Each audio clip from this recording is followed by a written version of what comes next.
So you put in 8 or 9 works up front, proactive, didn't know when it was going to hit and when the benefits were going to come. Right. But 8 or 9 months of work, and then the moment happened, and there it was.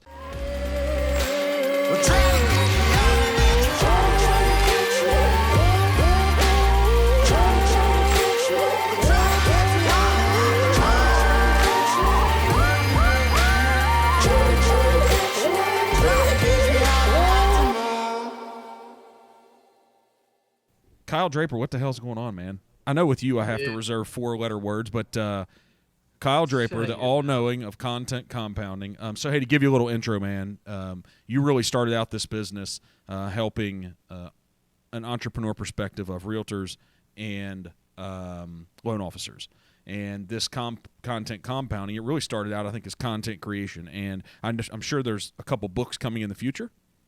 Because yeah, I'm writing my first one right now. There you go, man. So I'm really excited to bring you to the table, and also you're going to then take this to the level of helping all entrepreneurs, all business owners, right, on how to grow their business from a social media, from a content creation perspective, and help them connect with people they never connected with before. Yeah, bro. I just think I was actually just on a podcast 10 minutes ago where, we were talking about, like, in 2021, I think it's going to be the year of the micro content for anyone that needs social media, right? Like, can you do podcasts? Absolutely. Are they valuable? Absolutely. But I would argue that what may be most valuable that comes out of this podcast that you and I are recording are the 10 to 15, 20, 30, 40 second clips that people can take in like that. So why do you feel that? Why is that your opinion? Well, because the world is not slowing, right? The world is getting faster and faster. We all feel like, whether it's true or not, that we have less and less time. And so the thought of consuming an hour-long something is just not realistic, right? So how's that's that? why, like, you'll watch Joe Rogan. Yeah, I was going to say that. A 4-hour podcast. But here's the thing: as busy as me and you are, do you watch it at all? Do you listen?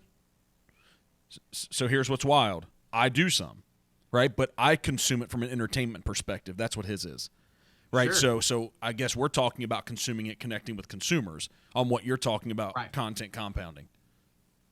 Yeah, and then there's so many things at play. What we have to just be mindful of is if we're creating something long for the sake of it being long, that's a mistake. If we're creating something long with the desire to also break it up into pieces, now we're cooking with grease, like we say in the South, and now you're hitting people where they are. So is the good thing because about again, yeah. Well, so think about, from a sales perspective, if we're just talking to the entrepreneur out there, your people know what you do for a living, right? They know. They don't need you to shove it in their face constantly. So what they need from us is that we just show up at the right moment in time when they needed what we have. And that's so easy to do when we're creating a bunch of content derived from longer content and pushing it out there. What do you think the toughest thing in you coaching people, and tell us what content compounding is? We've kind of beat around the bushes here, but what's the nexus of it? Yeah, man, content compounding is simple. We've created a solution for entrepreneurs, businesses, whoever, to simply send us videos every month, and then we break it down for them into different types of content. So we're helping them, get it onto YouTube with a cool thumbnail. We're helping them find the best, most powerful little bitty piece of it and making its own unique video out of that. We're pulling quotes, and then we're making graphics that have your quote on it, so that for the person that doesn't watch video, doesn't listen to podcasts, they might just catch your quote on a Facebook post or on an Instagram feed. And so that's we're giving people a bunch of micro opportunities to be in front of their people. So how do you help the challenge of, so that's great. They send you content, you break it down, and you send them back snippets to put on what? All forms of social media? So give me an example. Yeah, so me mainly, like most people need to be present on Facebook, Instagram, LinkedIn, YouTube, right? Those are going to be the big four. Can you also do TikTok? Sure. Can you, Can you be on Twitter? Yeah, you can. But those are going to be the main places. So that's what we're breaking the content down for it to go best on those places. So what do we do to help everyone? Me starting out in the real estate business and just growing and developing things from there. But what do you do to help people even to get started? Because what we found is, and I don't know if this is in your world to not put words in your mouth, but it's some of the issue too, actually getting them to initially create some content. So what do you do? So you can take the content and develop a very professional compounding and send it back so they can use it. What's the piece to help people to create initially what they send to you? Well, so it's a couple things. The thing we've done, the newest that we just launched a month ago, is we now have a service where we post everything for them. So literally, they do nothing other than record a video. What I've found is some people won't record the video out of fear of, after I have it, what the heck do I do with all of it? So we've taken that fear away by offering a done-for-you service where we do all the posting for you. On the front end, man, this is harder because I have to be able to convince them that you have something to offer, you have a desire to serve and help people be better, and your product does that. And so that's kind of my method to helping them just get more comfortable on camera. And then we can kind of break it down smaller with these two things. I'll ask them, what are the 10 questions you get the most frequently in regards to your business? You can't come up with 10, give me 5. Those are the first 5 videos we do. Right? So let's just, those are simple. Yep. You talk about it all day. So let's jive this. Let's take someone who owns a hair salon. Yep. Right, who isn't doing any sort of, other than like making a post like we're open from 9 to 6, come make an appointment. So take that person and break it down on exactly what this looks like for them. So, man, I'm shooting totally off the cuff, but the idea that popped into my head when you said that is, I would love, like, how cool would it be to watch a hairstylist that is doing interviews with the people she's cutting their hair? Right? So while the haircut is happening, like, that has to happen anyway, right? Yep. You could set up a camera view, and now you're not going to interview everybody because everybody's not going to be interesting enough. Mm-hmm. But dude, imagine if you pick 2 of the people a month that you're cutting their hair, and one of them's the VP of a company, another one's the principal of a high school, and you pick. So here's what I would do. I would pick 5 to 6 questions. And those are the 5 to 6 questions that I can expect to be answered in every episode. So you're gaining repetition so that over time, right, you get to episode 8, 10, 20, people go, I can't wait to hear this dude's favorite book. I can't wait to hear, the most scared he's ever been in his whole life, because you've been trained that that's what's coming. So I think that's how you and I can help people and say, guys, it's this simple. Right? Take the scary piece out, take the level of uncomfort out, and say, hey, just create some video. Just put a GoPro up, put an iPhone and stand it up while you're cutting it, and just shoot video, and then your service is set up so you take all that video and you do all the production, all the post-production, and then you have this next level of service where you'll actually put it on their social media platforms. Right. Wow. Yep. So give me an example from an affordability standpoint. So you're in Dallas right now. We're in Cincinnati, actually Northern Kentucky. And so let's take somebody in an average marketplace of, let's say, Kansas City. So what's to put it with their marketing dollars? Take those 2 videos a month for that hairstylist, sending it to you, you cutting it up, doing the compounding, and put it on their social media. What's that cost look like, a ballpark? So, well, I don't have to ballpark you. I'll just give you the cold hard costs. So the package is $379 a month, and that's our starter package. So that's 4 videos a month that we're compounding for you and providing you all that content. It ends up being 31 pieces of content a month for $379 on their social media platforms. On their social, yeah, for all their channels. Love it. Then, if they want video editing, it's $150 more on top of the $379. So 500 and change. So they could just record. They could just record video, send you the video. They have 31 pieces of content that you've compounded for an entire month. Yep. All right, for $6,000 a year. And inside of the editing, Mark, they can go, hey, when I talk about X, I want a picture of the book to fly in, or I want, right? So with direction, we could do really cool stuff. Then if they want literally nothing to do with it, they just send us the video and it just works. Then that service is $375 a month. So how we post for them on all their channels. So how important is it for a business owner, an entrepreneur, to be engaging with social media and creating video? How important is it? Can you survive? Can you exist without it? Like sitting here just can we? Can you exist? Yep. Yeah, 100%. I think you could exist. How long? I don't know. So I just talked to a guy this morning who he and his brother own a real estate company that mainly do flips. And they've done all their advertising on TV and newspaper for 10 years. And he said, it's bad. Like, it doesn't work anymore. That's what I was going to ask. Is this replacing something else, or is this building on top of opportunities that we never had? I think it could be any or all of that.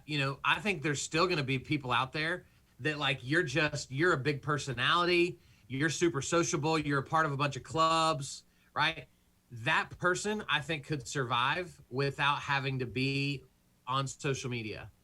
But if you desire to get outside of just your friend group, if you want strangers to be attracted to you in any way, they will not. Like, they'll ghost you every time.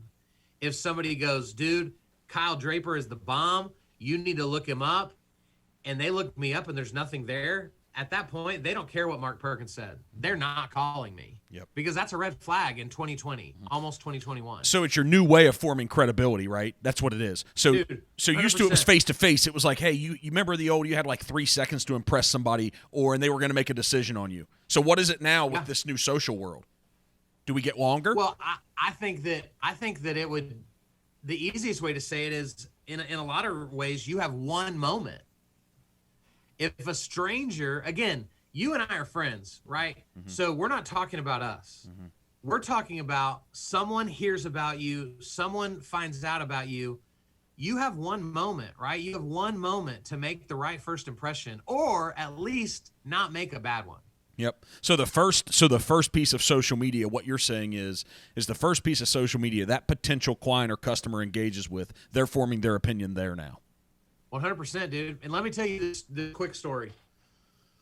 I was speaking at an event one time, and afterwards, this woman came up to me and just gave me the biggest hug. Obviously, this was before COVID.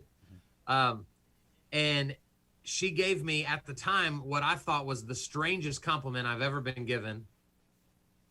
But now, as I've gotten older, it's my favorite compliment. And she said, "You are as nice in person as you appear to be on your videos." Bro, that's powerful.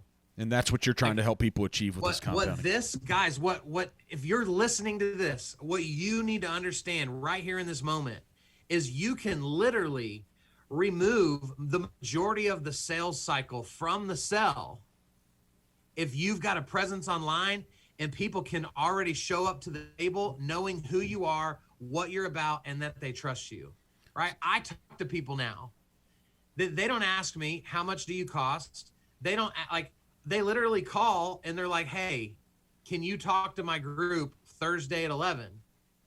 Because they've watched my videos. They consume my content. They know I'm exactly what their people need. All right, so. Because I have content out there. All right, so you're the same entrepreneur that we're trying to help people build their business, right? So the same content compounding. And so what brought you here? So from where Kyle was 2 or 3 or 4 years ago, right? What brought you to this point where you know this is essential for them? Dude, the main thing is that it happened for me. My story was, this, but for the listeners, like, I used to be a youth pastor, thought I would do that my whole life. Long story short, got out of that church ministry and started a roofing company with my dad and my brother. And so not only That's so cool. did I get into the business world, of which I knew nothing about, but I moved my wife and our first child at the time to a city that knew no one. So we were living in Oklahoma, jack crap about business. I didn't know jack crap about sales and marketing and social media. And on top of that, I didn't know anybody. And so I just started playing around on social media and engaging people on social media. And here was the light bulb moment for me. I did this for about 6 or 8 months. And when the first hailstorm came through Oklahoma City, I got over 100 phone calls in a day. And every time I picked up the phone, they would say, so-and-so said to call you. So-and-so said to call you. So-and-so said to call you. And all of those so-and-sos were people that I engaged with on social media. So how long did that take? So from when you knew nothing and you guys started this roofing company and you started engaging online, from that moment until when this happened, when that hailstorm came through, how long? Yeah, it was like, I want to say it's like eight or 9 months. Okay. So you put in 8 or 9 works up front, proactive, didn't know when it was going to hit and when the benefits were going to come. Right. But 8 or 9 months of work, and then the moment happened and there it was. Imagine if you would have waited until the hailstorm came and realized I'd have been screwed. Yep, you wouldn't have gotten maybe any of those calls. I mean, because you think like in that world, right? A hailstorm comes, every roofer gets in their truck and starts pounding on doors. I got to sit in my living room and just field phone calls. Is this content compounding going to do the same thing? It's all this upfront work, 100%. right? For when that opportunity shows itself, and then it's going to hit. So the beauty? Yeah. Well, the beauty for most people, right, is in roofing, I needed a hailstorm to be necessary. Yep. But if you own a hair salon, right, if you're just an entrepreneur that sells insurance or owns a boutique store or whatever, you're always necessary. So you don't necessarily have to wait 8 or 9 months to get that return on investment. But the story is don't expect an immediate return. Even if you think it's there, you've got to play this thing for this 3, 6, 9, 12-month long game.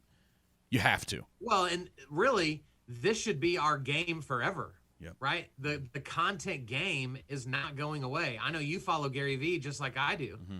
Gary Vee says a bad video is better than no video. Yep, exactly. And that's in this podcast. That's why no good background in this brand new studio that we've set up, right, is way better doing this and putting it out and helping people rather than not at all. Same 100%. thing. Yeah. So with what led you from the Oklahoma doing roofs till now? Yeah, bro. So I was doing roofs, and man, there was this moment where, let's be honest. Were you really doing the roofs? Come on.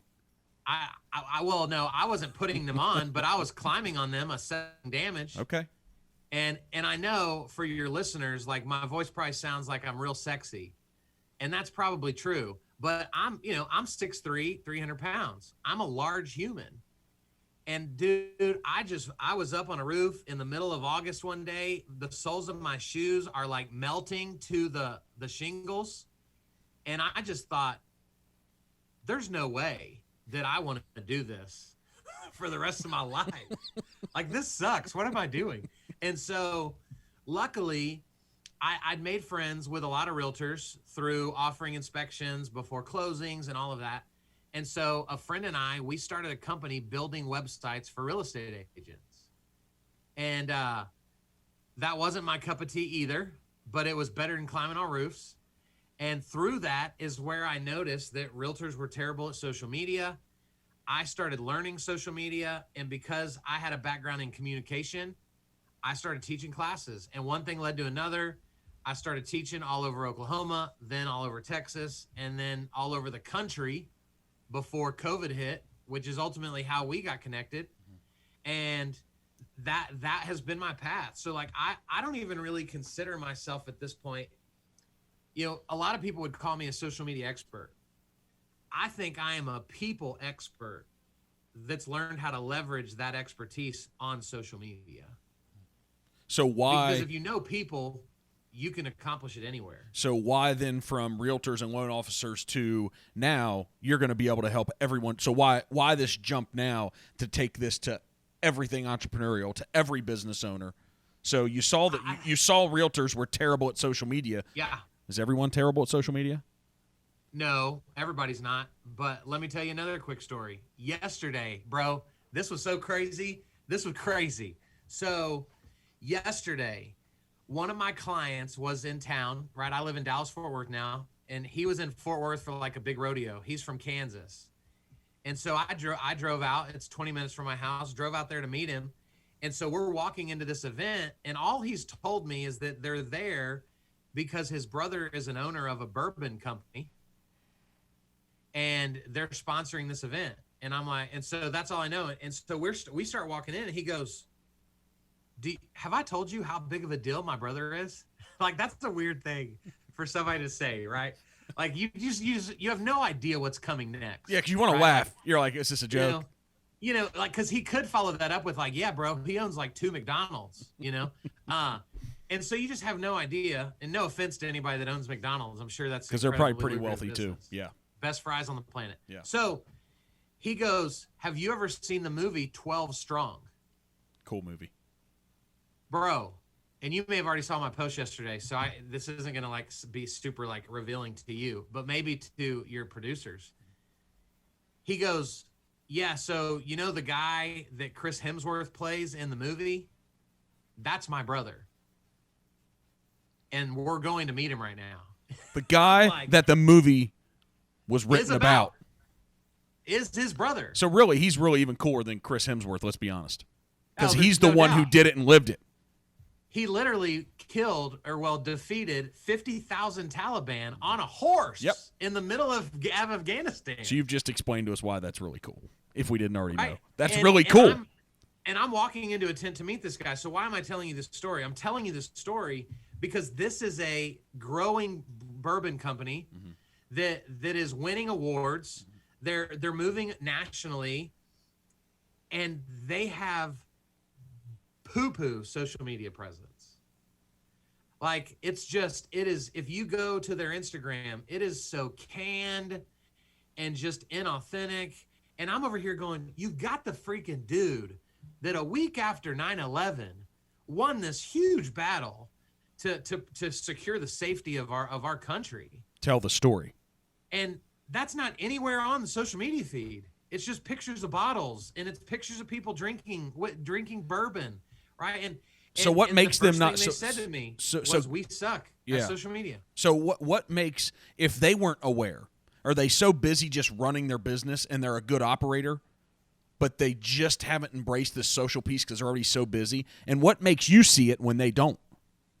Yeah, I think there's a lot of companies out there, and I don't want to paint them in a bad light. I just think there's a lot of companies out there that, to some degree, like prey on businesses that just don't know any better. Yep. Right? Like, in their mind, they know they need to be better at social media, but they don't know social media, so they don't know enough to know if that person's doing a good job or not. Yep. Let's be honest. Right? It's an entire marketing department in the past, right? It is. Because there weren't people like Kyle Draper, right, and coming up with content compounding. You're like, guys, just shoot some video and send it to me. Yeah. And they've got, so if you go to their Instagram, and I'll throw them a shout out because their bourbon's bomb. Mm-hmm. Yeah. It's Horse Soldier Bourbon. Horse Soldier Bourbon. Horse Soldier, right? Where are they out of? I'm sure if you Google it, it's there, but where are they out of? So they're a small batch distillery out of somewhere in Florida. Okay. Cool. So, you go to their Instagram, they have 16,000 followers. That's not trash. Nope. And when you don't know any better, it's easy for a company to go, hey, we're doing a good job. Our followers are going up. But I'm just of the belief of who gives a crap if the followers are going up, but it's not resulting in new relationships with suppliers, or people aren't getting on the website and buying, or people aren't messaging in and asking, are you available in Arkansas yet? Don't people just need to tell their story? They need to be genuine, tell their story, and show who they are. Because if you have a great idea of a business, or you've already created a business that's successful, there's something that's hitting with customers. So if it's going to hit with 1,000 customers, it's going to hit with 10,000. It's going to hit with 100,000. They just don't know about you. Right. Right. And so I think people want to deal with real people. And the key, Mark, is, and you get this, and this is why you're doing this, and your people at Pivot get it. It's bigger than just a product, right? I am one of a bajillion social media experts in America. You're one of a bajillion real estate brokers and entrepreneurs, right, in the Northern Kentucky, Cincinnati area.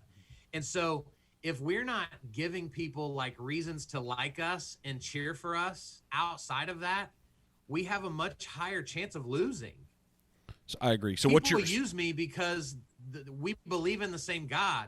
People use me because I'm a dad and they're a dad. People use me because I like my coffee the same way they do. And because they like you. It can be the dumbest thing. That's it. But you're likable. So we don't know if you're likable somewhere else, but everything we see, you're showing this person and this life and who you are and how you're doing it. And people, you know what I think too is when they see you out engaging and creating content, and your content compounding, I think they're like, man, that is so cool. They're doing such a good job. The engagement's good. And it's like, guys, what Kyle can help you with is he can help you do the same thing. Right. He can help you be that thing. So what's our call to action here? Man, I guess our call to action is if you need content compounding in your business, you need to holler at your boy. All right, here's what we got. You're listening to on this podcast right now. Holler at your boy. So if he's not your boy already, he's going to be your boy. So Kyle Draper. Hey, where can they go to find all things Kyle Draper? KyleDraper.com, right? I'm super creative.